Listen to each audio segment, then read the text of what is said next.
Hello friends, welcome to Rising Gyan channel. Friends, आज की इस वीडियो में हम बात करने जा रहे हैं रिजर्व बैंक ऑफ इंडिया की तरफ से जो आपकी न्यू वैकेंसियां जारी की गई है इसके बारे में। तो फ्रेंड्स, यहाँ पे आपकी जो वैकेंसी जारी की गई है, आपकी यहाँ पे ऑफिशियल ग्रेड ग्रुप बी की आपकी जो वैकेंसी है वो आपके यहाँ जारी की गई है। तो फ्रेंड्स, इसमें आप किस तरह स्टेप बाय स्टेप प्रोसेस के द्वारा फॉर्म अप्लाई कर सकते हैं, इसी के बारे में आज की इस वीडियो में हम आपको बताए जाए डिटेल में। तो फॉर्म आपकी स्टार्टिंग डेट है 25 जुलाई 2024 से 16 अगस्त 2024 तक आप इसमें फॉर्म है वो आप अप्लाई कर सकते हैं। फ्रेंड्स, यहाँ फॉर्म भरने से पहले आप इसके जो ऑफिशियल नोटिफिकेशन है उसको रीड आउट आप जरूर कर लीजिए, इससे आपको सारी जानकारी मिल सके। के साथ ही हमारी छोटी सी रिक्वेस्ट है कि अगर आपने अभी तक हमारे चैनल को सब्सक्राइब नहीं किया है तो प्लीज आप हमारे चैनल को सब्सक्राइब कीजिए, बेल आइकन दबाइए, वीडियो को लाइक कीजिए, शेयर कीजिए, जिससे आने वाली सारी न्यू अपडेट्स आपको मिलती रहे। यहाँ फॉर्म भरने के लिए सबसे पहले हम इसके जो ऑफिशियल पोर्टल है इस पे आ गए हैं। Click here for new registration पे आपको क्लिक करना होगा।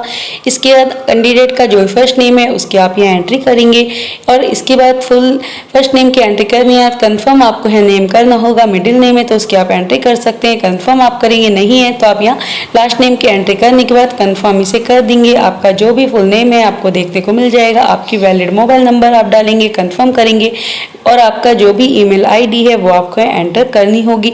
हमसे सैंपल के तौर पे डाटा डाल रहे हैं। आपकी जो भी ईमेल आईडी है वो आप डालेंगे। आपका जो भी डोमेन नेम है वो आप यहाँ सेलेक्ट करेंगे।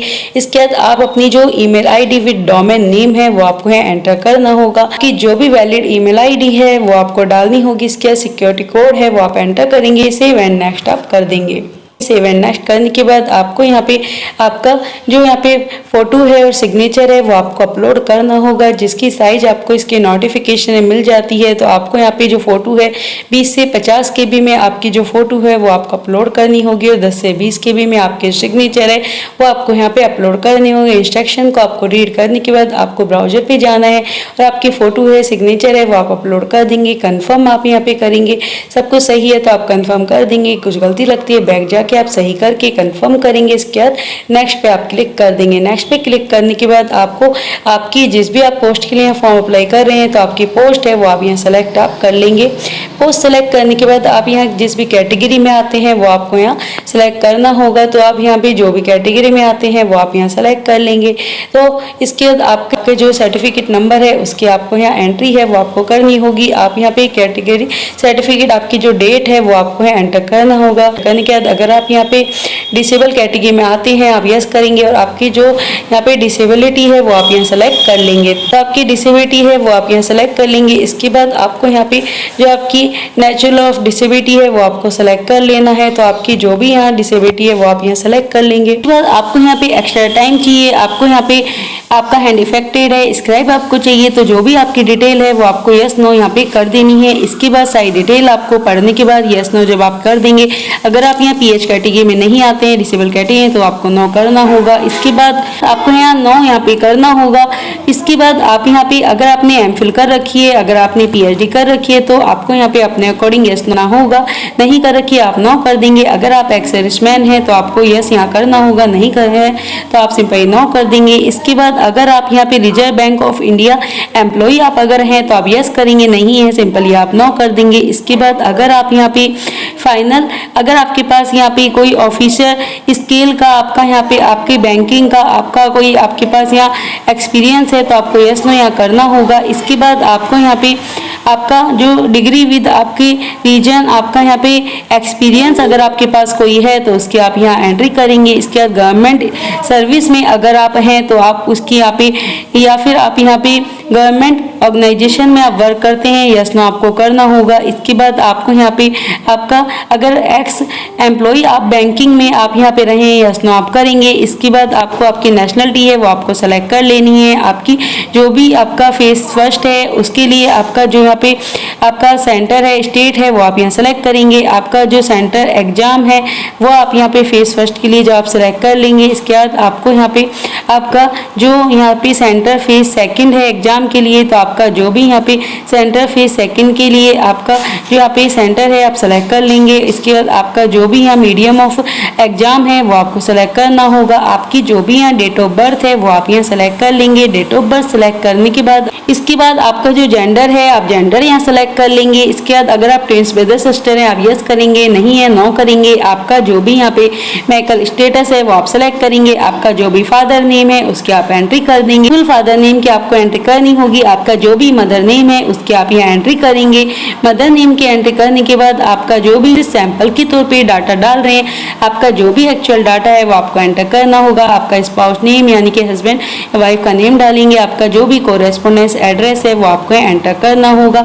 आपका डिस्ट्रिक्ट, आपका स्टेट और आपका पिन कोड नंबर आप यहाँ एंटर कर देंगे। इसके बाद आपका यहाँ पे जो अगर आपका परमानेंट एड्रेस और आपका कोरेस्पोंडेंस एड्रेस सेम है तो सेम एज पे आप क्लिक करेंगे। आपकी जो जीएसटी है वो आप यहाँ चूज कर लेंगे और इसके बाद आप जब जीएसटी चूज कर लेंगे इसके बाद आपको यहाँ पे आपका वैलिडेट और डिटेल है उस पर आपको क्लिक करना होगा।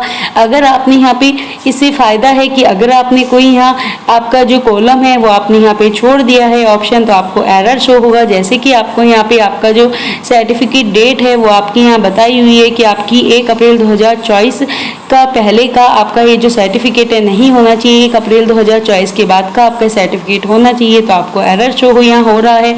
तो आपका जब ही ये वैलिडेट होगा जब आपका 1 अप्रैल 2024 के बाद ये सर्टिफिकेट बना होगा। इसके साथ आप डिटेल देख रहे हैं, वैलिडेट योर डिटेल पे क्लिक करेंगे, सक्सेसफुली आ जाएगा। सेव एंड नेक्स्ट आपको करना होगा। सेव एंड नेक्स्ट करने के बाद आपको यहाँ पे आपकी जो यहाँ पे सारी डिटेल है वो आपको एक बार आपको चेक कर लेनी है। सभी डिटेल आप यहाँ पे देख लेंगे। इसके बाद वैलिडेट योर डिटेल पे क्लिक करने के बाद आपको यहाँ पे सेव आपको नेक्स्ट पे क्लिक कर देना है। इसके बाद आपकी जो भी यहाँ पे क्वालिफिकेशन है जो कि आपकी 1/7/2024 के अकॉर्डिंग काउंट हो जानी चाहिए वो आपको आएगी। तो आपकी जो यहाँ पे आपकी डिग्री है वो आपने कर रखी है, आप यस करेंगे, नहीं कर रखी तो आप सिंपल नो कर देंगे। आपका जो भी यहाँ 10th का आपकी डिटेल है, 12th की डिटेल है वो आपको डालनी होगी। तो आपकी जो 10th की डिटेल है तो आपका जो भी यहाँ आपने 10th में सब्जेक्ट पढ़े हैं तो वो उनकी आप अलग अलग यहाँ एंट्री कर सकते हैं। यहाँ ऑल जनरल सब्जेक्ट की भी आप यहाँ लिख के एंट्री आप कर सकते हैं, या फिर आप अपने अलग अलग जो सब्जेक्ट आपने 10th में पढ़े हैं उनकी आप एंट्री करेंगे। आपका जिस बोर्ड से आपने 10th पास करी है उसकी आप एंट्री करेंगे। डेट ऑफ पासिंग है आपकी उसकी आप एंट्री करेंगे। डेट ऑफ मंथ है और डेट ऑफ ईयर है पासिंग की उसकी आप एंट्री कर देंगे। इसके बाद भी परसेंटेज है तो उसकी आप एंट्री करेंगे। आपका जो भी यहाँ क्लास ग्रेड है उसकी आप एंट्री करेंगे। इसके बाद आपका जो भी यहाँ 12th है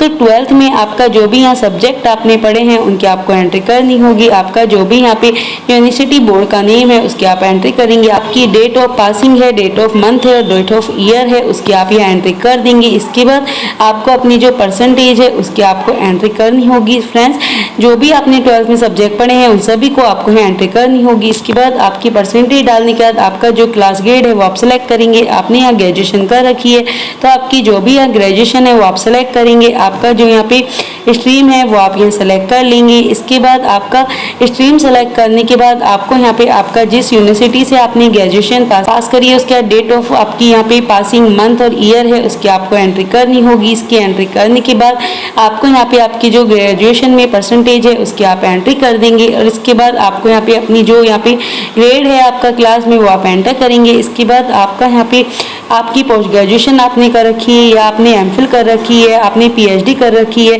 तो जो भी आपकी प्रोफेशनल कोई क्वालिफिकेशन है तो उसकी आप एंट्री कर सकते हैं। इसके बाद आपको कंप्यूटर की नॉलेज है आप यस करेंगे और आपने यहाँ पे कौन सा कोर्स आपने कंप्यूटर में कर रखा है तो उसको आपको यहाँ एंटर करना होगा। इसके बाद जब आप इसकी एंट्री कर देंगे तो इसके बाद आपका कोई वर्क एक्सपीरियंस है तो आप यस करेंगे, डिटेल डालेंगे, नहीं है नो आप कर देंगे। आपको कितनी लैंग्वेज आती है उसकी आपको एंट्री करनी होगी। तो आपको एक लैंग्वेज तो आपको आनी चाहिए। रीड राइट एंड स्पीक पे आपको क्लिक करना है। एक से अधिक आती है तो उसकी आप एंट्री कर सकते हैं। सभी डिटेल देखने के बाद वैलिडेट डिटेल पे आप क्लिक करेंगे। वेरीफाई सक्सेसफुली होने के बाद सेव एंड नेक्स्ट आपको कर देना है। इसके बाद आपको अपना जो यहाँ पे प्रीव्यू है प्रीव्यू आपको यहाँ पे चेक आपको कर लेना है। आपके सामने आपका जो भी प्रीव्यू है डिटेल आपको आ जाएगी। कोई गलती लगती है बैक पे जाके आप इसे सही कर सकते हैं, सब कुछ सही है। तो आपको यहाँ पे डिक्लेयर है, डिक्लेयर आपको कर देना है। डिक्लेयर करने के बाद आपको यहाँ पे कंप्लीट रजिस्ट्रेशन पे क्लिक करना होगा, ओके आप कर देंगे। इसके बाद आपको अपना जो लेफ्ट हैंड इंप्रेशन है और हैंड राइटिंग डिक्लेरेशन है वो आपको अपलोड करना होगा, जिसके लिए आप इसकी जो ऑफिशियल नोटिफिकेशन है उसमें आपको जो साइज है वो आपको देखे रखिए। लेफ्ट हैंड इंप्रेशन है 10 से 20 KB में, हैंड राइटिंग डिक्लेरेशन है 20 से 50 KB में आपको यहाँ अपलोड करना होगा, जिसकी साइज आपको यहाँ पे देखे रखी है। इसको साइज को देखने आपकी जो इंस्ट्रक्शन है वो फॉलो कर लेंगे। और यहाँ पे आपको आई के बाद आपका जो भी नाम है वो आपको लिखना है। उससे पहले आप यहाँ लेफ्ट हैंड इंप्रेशन है वो आप यहाँ अपलोड कर देंगे। उसके बाद अपलोड करने के बाद आपको यहाँ पे जो आपका हैंड राइटिंग डिक्लेरेशन है वो आपको करना होगा। तो आई के बाद आपका नाम रिक्वायर्ड तक आप ये लाइन लिख देंगे। इसके बाद आपको जो सिक्योरिटी कोड दिया है वो आप यहाँ पे एंटर करेंगे। सिक्योरिटी कोड एंटर करने के बाद आपको यहाँ पे सारी डिटेल है एक बार आपको चेक कर लेनी है। सभी डिटेल अगर आपकी सही है तो सेव एंड नेक्स्ट पे आप यहाँ क्लिक करेंगे। सेव एंड नेक्स्ट पे क्लिक करने के बाद ओके आप कर देंगे और आपका जो पेमेंट है वो आपको यहाँ देखने को मिल जाएगा। पेमेंट देखने के बाद आपका जो है कैप्चर कोड दिया है, कैप्चर कोड आपको यहाँ पे फिल कर लेना है। सबमिट पे आपको क्लिक करना होगा, ओके आप करेंगे। ओके करने के बाद आपको यहाँ पे आपके बिल डेस्क पे आपको भेज दिया जाएगा। तो आपका जो भी बिल डेस्क है आपके सामने कुछ ही देर में आपका बिल डेस्क है वो आप यहाँ पे आ जाएगा। तो इसमें आपको यहाँ पे credit card, debit card, net banking, wallet, जिससे भी आप अपना जो पेमेंट करना चाहते हैं तो आपके कार्ड की जो भी डिटेल है वो आप यहाँ फिल कर लेंगे। मेक पेमेंट पे क्लिक करेंगे। मेक पेमेंट पे जैसे ही आप यहाँ क्लिक करेंगे तो आपका जो पेमेंट है सक्सेसफुली आपका यहाँ जमा हो जाएगा। और इसके बाद आपका जो यहाँ पे पेज है इस पे डिटेक्ट कर दिया जाएगा। इसमें आपको आपका जो भी रजिस्ट्रेशन नंबर है, पासवर्ड है वो आपको एंटर करना है। सिक्योरिटी कोड आपको यहाँ पे भरना होगा और यहाँ पे सिक्योरिटी कोड भरने के बाद सबमिट आप कर देंगे। सबमिट करने के बाद आपका जो यहाँ पे प्रिंट है फॉर्म का, एप्लीकेशन फॉर्म का, वो आपको देखने को मिल जाता है। इसका ऑप्शन पे जाके आप अपना प्रिंट लेकर फ्यूचर यूज के लिए संभाल के रख सकते हैं। फ्रेंड्स, अधिक जानकारी के लिए आप इसकी ऑफिशियल वेबसाइट पे जाके जरूर सर्च कीजिए। Thank you so much.